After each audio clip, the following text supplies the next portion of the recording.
हाय, मैं हूं प्रगति और आप देख रहे हैं गुड रिटर्न्स। मंगलवार को बीएसई शेयर्स में एक बार फिर से 7% की गिरावट देखी गई। निवेशकों की बिकवाली और वैल्यूएशन को लेकर बढ़ती चिंता ने इस गिरावट को और बढ़ाया।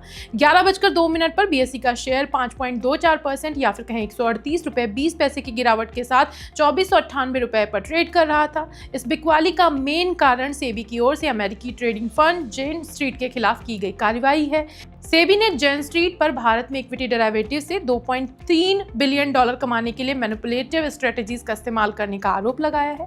इसके चलते सेबी ने फर्म को भारतीय सिक्योरिटीज मार्केट से बैन कर दिया है। जेन स्ट्रीट विवाद के चलते बीएसई शेयर पर प्रेशर है क्योंकि इसकी रेवेन्यू का एक बड़ा हिस्सा डेरिवेटिव मार्केट से आता है।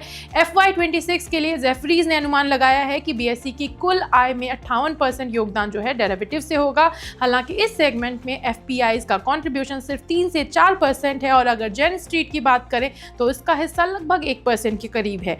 यही वजह है कि ब्रोकरेज फर्म जेफरीज ने इस स्कैम के चलते बीएसई शेयर पर लिमिटेड असर पड़ने की बात कही है।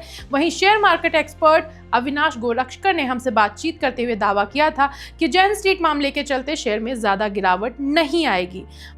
देखिए, मुझे लगता है कि ये जो केस सेबी ने पकड़ा है और इन्होंने कहा है कि पूरा पैसा वापस देना पड़ेगा। मेरे ख्याल से देखिए, एक्सचेंज का शेयर टूटना एक सेंटिमेंटल इम्पैक्ट है क्योंकि ज्यादातर एफएनओ का ट्रांजैक्शन है जहां पे भी ये पोजीशंस ओपन होंगे, इनको बेसिकली लिक्विडेट करके पैसा वापस इनको देना पड़ेगा।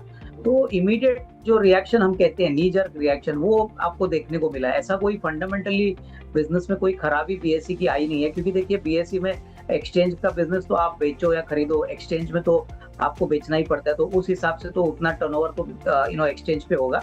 बट थोड़ा बहुत पैनिक और थोड़ा बहुत वोलेटिलिटी आपको देखने को मिलेगी क्योंकि ये अमाउंट काफी बड़ा है। सबसे बड़ा असर तो मेरे ख्याल से ब्रोकिंग कंपनीज पे आ सकता है क्योंकि ऑब्वियसली जब भी एफएनओ में आपको प्राइसेस कम दिखते हैं तो काफी क्लाइंट्स बेचने चालू कर देते हैं।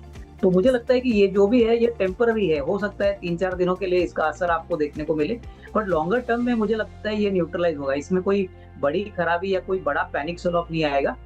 मुझे लगता है कि लॉन्गर टर्म में, यानी आप अगर 15-20 दिन या महीने भर की बात करें तो बाद में it will be back to business as usual. In the short term ये थोड़ा बहुत वोलेटाइल मार्केट को करेगा और उसी कारण शायद आज ब्रोकिंग कंपनीज फिर कैपिटल मार्केट रिलेटेड जो स्टॉक्स है उसमें आपको थोड़ी बिकवाली दिख रही है, बट ये टेम्पररी है। मुझे नहीं लगता है इससे कोई बड़ी लंबी मंदी या कोई बड़ा पैनिक सेल ऑफ आएगा। मार्केट एक्सपर्ट भले ही इसे टेम्परेरी गिरावट बता रहे हों, लेकिन बीते 5 दिन में शेयर 12% से ज्यादा गिर चुका है और पिछले 1 महीने में 17% से ज्यादा टूटा है। वहीं पिछले 6 महीने में शेयर ने 36% से ज्यादा का रिटर्न दिया है। सालाना आधार पर देखेंगे तो पिछले 1 साल में शेयर ने निवेशकों का पैसा 3 गुना करते हुए 209% का रिटर्न दिया है और वहीं 5 साल में शेयर 4296% से ज्यादा चढ़ा है। आपका इस खबर के बारे में क्या कहना है, कमेंट करके बताएं। साथ ही हम यहाँ पर साफ कर देना चाहते हैं कि ये वीडियो सिर्फ इन्फॉर्मेशन पर्पज से बनाया गया है।